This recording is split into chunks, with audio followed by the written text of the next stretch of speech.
আমাদের সচিবালয়ের এখন নিয়মিত কাজ হচ্ছে কয়েকটা রাজনৈতিক দল তারা ডিসি ভাগাভাগি করে। ওই যে আমরা একটা মিম দেখতাম না যে এই 2 বান্ডেল আমার, এই 2 বান্ডেল তোমার, এই 1 বান্ডেল আমার, ওইটা 1 বান্ডেল, সমান সমান। এখন সচিবালয়ে বসে এভাবে ডিসি ভাগাভাগি চলছে বিভিন্ন রাজনৈতিক দলের মধ্যে। যেমন চিটগংয়ের আমি ডিসি দেব, তাহলে উত্তরবঙ্গের 2টা ডিসি আমাকে ছাড়তে হবে। যদি রংপুরের ডিসি ছাড়ি তাহলে আমাকে খুলনার ডিসি ছেড়ে দিতে হবে। আমরা এই অন্তর্বর্তীকালীন সরকারকে বলতে চাই, আপনি যদি এই দর্শকের ভূমিকা পালন করেন, আমরা এখানে আপনাকে এনেছি ন্যায্যতা নিশ্চিত করার জন্য, কিন্তু আমরা দেখছি আপনি রাজনৈতিক দলগুলোর কাছে, কতিপয় রাজনৈতিক দলগুলোর কাছে আপনি নতজানু হয়ে তাদেরকে ডিসি ভাগাভাগিতে আপনি আরো সহায়তা করছেন। দ্বিতীয়ত, একটা ইলেকশন ইঞ্জিনিয়ারিং এর দিকে আবার আমরা যাচ্ছি। আমরা 24, 18 এবং 14 যে বিতর্কিত নির্বাচন, আমরা চাই না এই বিতর্কিত নির্বাচনের পুনরাবৃত্তি ঘটুক, কিন্তু আমরা দেখতে পাচ্ছি যেভাবে নির্বাচন প্রক্রিয়া চলছে, সেই নির্বাচন প্রক্রিয়ায় আরেকটি প্রি ইঞ্জিনিয়ার্ড একটি ইলেকশন আবার জাতীয় উপহার পাবে। আমরা দেখছি একটি রাজনৈতিক দল তার নিয়ন্ত্রিত যে ব্যাংকগুলোকে দখল করেছে, যে ব্যবসা প্রতিষ্ঠানগুলোকে দখল করেছে, সেই ব্যাংক এবং ব্যবসায়িক প্রতিষ্ঠানের কর্মচারীদেরকে পুলিং এজেন্ট হিসেবে নিয়োগ দেওয়ার প্রায় তারা চালাচ্ছে। আমরা দেখতে পাচ্ছি একটা রাজনৈতিক দল তার স্কুল কমিটিগুলোকে তারা দখল করেছে, স্কুল কমিটি সভাপতি সেক্রেটারিকে দখল করেছে, শিক্ষকদেরকে জিম্মি করেছে। আগামী নির্বাচনে কেন্দ্রগুলোকে দখল করার জন্য তাদেরকে এখনই সশস্ত্র কায়দায় তাদেরকে ট্রেনিং দেওয়া হচ্ছে। আমরা স্পষ্ট করে বলতে চাই, জাতীয় নাগরিক পার্টি, আপনি সংখ্যা দিয়ে জাতীয় নাগরিক পার্টিকে মাপতে যাবেন না। আপনার লক্ষ লক্ষ কর্মী, নেতা কর্মীরা রাস্তায় নেমে আসে নাই। আমরা লক্ষ লক্ষ নেতা কর্মীর পরে আমরা আওয়ামী লীগকেও দিতে শুনতাম এশিয়া মহাদেশের সর্ববৃহৎ ছাত্রলীগ নাকি সর্ববৃহৎ ছাত্র সংগঠন ছিল এশিয়া মহাদেশের। তারা শুধুমাত্র বাংলাদেশের না, এশিয়া মহাদেশের সর্ববৃহৎ ছাত্র সংগঠন এখন টর্চ লাইট দিয়েও খুঁজে পাওয়া যায় না। এক জায়গায় বলে জয়, আবার 2 মাইল দূরে গিয়ে বলে বাংলা। নিজেরা দৌড়ের উপরে থাকে, ব্যানারটা নিয়ে দৌড়ের উপরে থাকে, ব্যানার 4 জনে মিলে ধরার লোক নাই, একজন ধরে ব্যানারটা নিয়ে দৌড়ায়, আবার বলে যে হাসিনা তোমার ভয় নাই, রাজপথ ছাড়ি নাই। এইসব লক্ষ লক্ষ নেতা কর্মী কাজে আসে নাই। 10 জন মানুষ থাকলেই, প্রয়োজনের ন্যায্যতার কাছে একজন মানুষ থাকলেই, যখন একজন ঘুরে দাঁড়ায় তখন সারা বাংলাদেশ তাকে সমর্থন দেয়। যে বিতর্কিত নির্বাচনের দিকে ইলেকশন কমিশন যাচ্ছে, ইলেকশন কমিশন একটা স্বৈরতান্ত্রিক একটা ইলেকশন কমিশনে রূপান্তরিত হয়েছে। আপনারা ইতিমধ্যেই জানেন আমাদের যে ইলেকশন কমিশন স্পাইনলেস একটা ইলেকশন কমিশন। এই ইলেকশন কমিশনকে গনিমতের মাল হিসেবে নাসিরউদ্দিন ভাই ইতিমধ্যে বলেছে রাজনৈতিক দলগুলো ভাগাভাগি করে নিয়ে গিয়েছে। রাজনৈতিক দলগুলো উপদেষ্টার কাছে গিয়ে বলে যে এই উপদেষ্টা থাকতে পারবেন না, ওই উপদেষ্টা থাকতে পারবেন, ওই উপদেষ্টা থাকতে পারবেন না, সেই উপদেষ্টা থাকতে পারবেন। বাংলাদেশের প্রত্যেকটা প্রতিষ্ঠান এই 2টা দল নিজেদের মধ্যে ভাগ করে নিয়ে গিয়েছে। আপনারা যারা আছেন, আর আরেকজন রয়েছে বাংলাদেশের আরেকজন ব্যক্তি,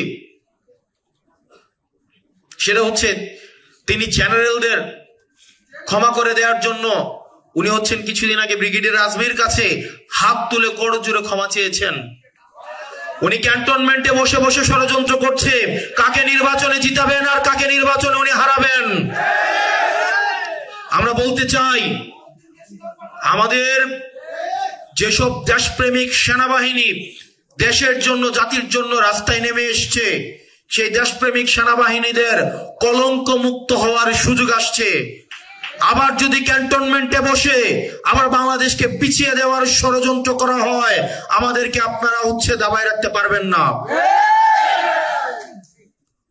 কি আমাদের উপরে ট্যাঙ্ক চালাই দিবেন, গুলি করবেন? আমরা আলিফ, আমরা স্নিগ্ধ, মুগ্ধ, আমরা আবু সাঈদের উত্তরসূরি। আমাদের উপর দিয়ে ট্যাঙ্ক চালাই দিলেও আমরা রাস্তা থেকে সরব না। আমরা যেই গণতন্ত্র, যেই লুণ্ঠিত গণতন্ত্র, হাসিনা যেই গণতন্ত্র লুণ্ঠন করেছে, আমরা একটা নিরপেক্ষ গ্রহণযোগ্য একটা নির্বাচন জাতিকে উপহার দেওয়ার জন্য আমরা সহায়তা করতে প্রস্তুত। কিন্তু সেইখানে এই রাজনৈতিক দলগুলোর এই ক্ষমতা ভাগাভাগি, প্রশাসন ভাগাভাগি, তাদেরকে বন্ধ করতে হবে। আর এখানে আপনারা যারা আছেন, আপনাদেরকে সংগঠিত হতে হবে।